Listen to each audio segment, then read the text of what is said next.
Assalamualaikum warahmatullahi wabarakatuh. Perkenalkan, saya Selsha Aira Caroline dengan NPM 60. Di sini saya akan menjelaskan perbandingan antara kurikulum KTSP, kurikulum 2013, dan kurikulum Merdeka pada mata kuliah perencanaan pembelajaran. Yang pertama ini ada tujuan. Nah, tujuan kurikulum KTSP yaitu ada dua. Yang pertama ada tujuan secara umum.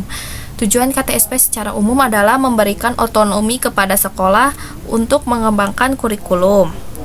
Kurikulum ini yang sesuai dengan kekhasan, potensi, dan kebutuhan peserta didik dan lingkungannya, sehingga meningkatkan mutu pendidikan, mendorong kemandirian sekolah, serta memberdayakan warga sekolah dan masyarakat dalam proses pendidikan. Yang kedua ada secara khusus. Yang pertama, meningkatkan mutu pendidikan. Meningkatkan mutu pendidikan melalui kemandirian dan inisiatif sekolah dalam mengembangkan kurikulum, mengelola, dan memberdayakan sumber daya yang tersedia. Yang kedua, meningkatkan kepedulian warga sekolah dan masyarakat dalam pengembangan kurikulum.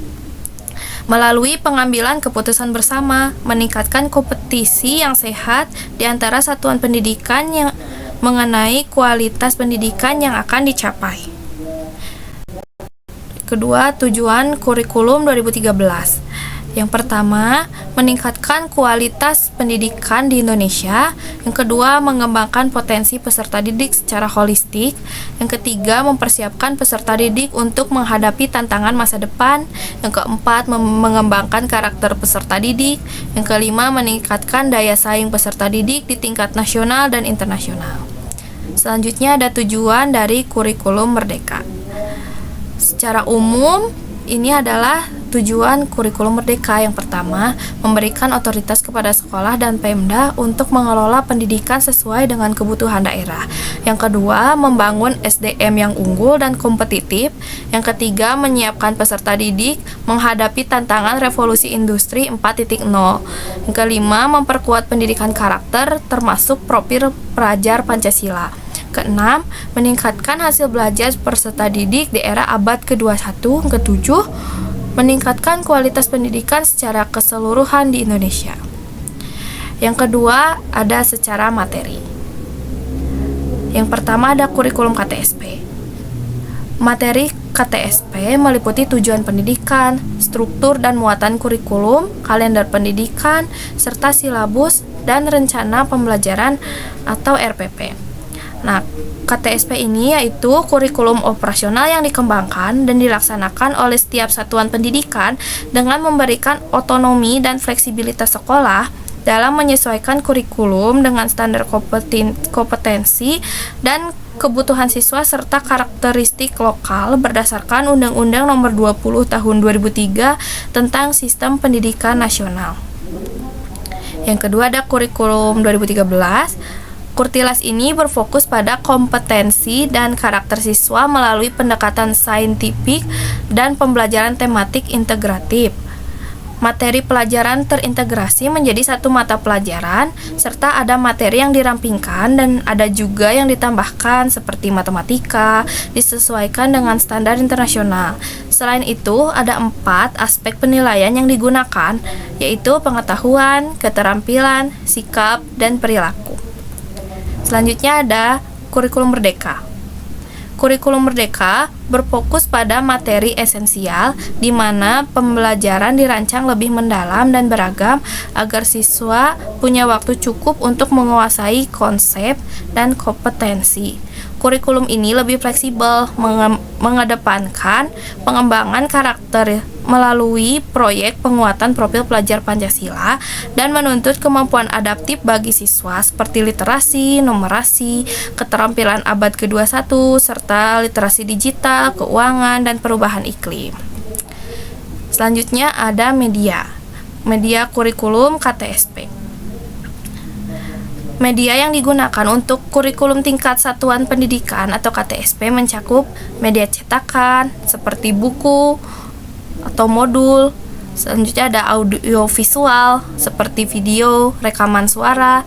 Selanjutnya ada visual seperti gambar, poster, dan media asli. Contohnya benda-benda nyata di lingkungan sekitar.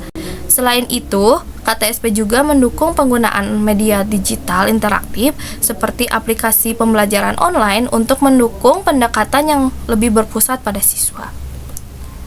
Selanjutnya ada kurikulum 2013.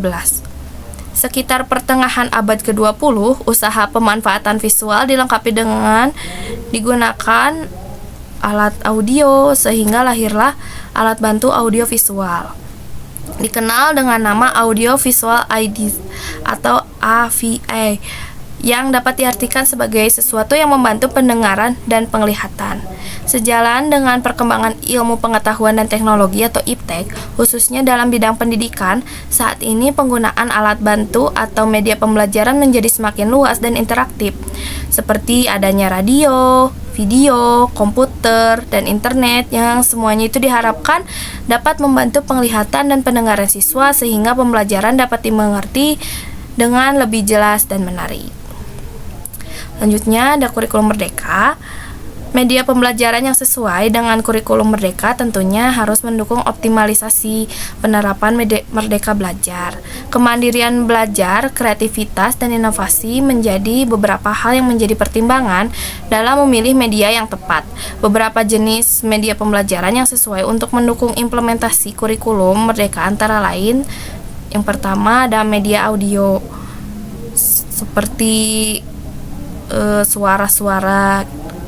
Kedua ada animasi, contohnya seperti video pembelajaran. Nyambung dengan nomor 3. Nomor 4 media berbasis smartphone, contohnya Quizizz, Kahoot, seperti itu. Selanjutnya ada strategi dalam kurikulum KTSP. KTSP merupakan strategi pengembangan kurikulum untuk mewujudkan sekolah yang efektif, produktif, dan berprestasi. Implementasi KTSP di tiap-tiap lembaga pendidikan menuntut tiap elemen pendidikan untuk berperan aktif dalam menyusun, mengembangkan, serta melaksanakan KTSP. Keberadaan KTSP memberikan lahan kreativitas yang luas kepada guru dalam merencanakan, melaksanakan, serta mengevaluasi.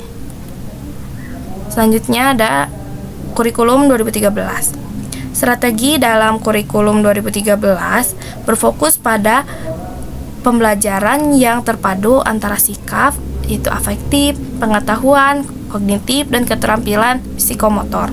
Beberapa strategi pembelajaran utamanya mencakup discovery learning, inquiry learning, problem based learning, dan project based learning.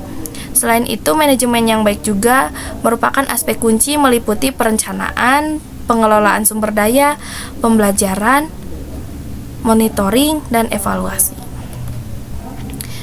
Selanjutnya ada kurikulum merdeka. Strategi dalam kurikulum merdeka ini mencakup pendekatan pembelajaran fleksibel yang disesuaikan dengan kebutuhan siswa, seperti pembelajaran berbasis proyek untuk mengembangkan karakter dan keterampilan, serta fokus pada materi esensial untuk memungkinkan pendalaman kompetensi dasar seperti literasi dan numerasi. Selain itu, sekolah memiliki fleksibilitas untuk menerapkan kurikulum secara mandiri dengan 3 opsi. Pertama, mandiri belajar, kedua, mandiri berubah, dan ketiga, mandiri berbagi. Strategi implementasi lainnya melibatkan penyediaan asesmen dan perangkat ajar, pelatihan mandiri guru, serta penyediaan narasumber dan komunitas belajar. Selanjutnya ada evaluasi kurikulum KTSP. Untuk melangkah maju ke arah evaluasi yang lebih tepat, sebaiknya keadaan di lapangan disurvei terlebih dahulu. Hal-hal yang berhubungan dengan pertama, karakteristik peserta didik dan macam keterampilan atau pengetahuan yang dibutuhkan yang sudah dikuasai. Yang kedua, menyusun prototipe silabus yang meliputi rincian materi pelajaran dan penggunaannya yang ingin diliput oleh silabus tersebut. Yang ketiga, menyusun silabus materi pelajaran dan urutan tesnya berupa instrumen yang akan digunakan. Langkah lain yang perlu diperhatikan dalam pengembangan kurikulum KTSP ini adalah rambu-rambu pembelajarannya. Misalnya, pembelajaran ditunjukkan untuk apa, diarahkan kemana, tema yang digunakan untuk mencapai sasarannya bagaimana, bobot pembelajarannya seperti apa, dan bagaimana memilih gradasi atau tingkatan bahan agar sesuai dengan tema yang dipilih, dan lain sebagainya. Selanjutnya ada evaluasi kurikulum 2013.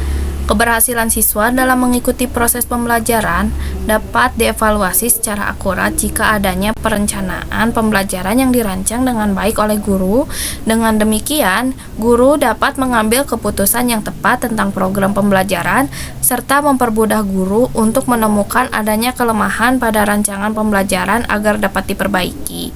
Evaluasi pembelajaran dapat dilakukan dua aspek, yaitu penilaian kemampuan siswa dan juga penilaian terhadap perilaku siswa.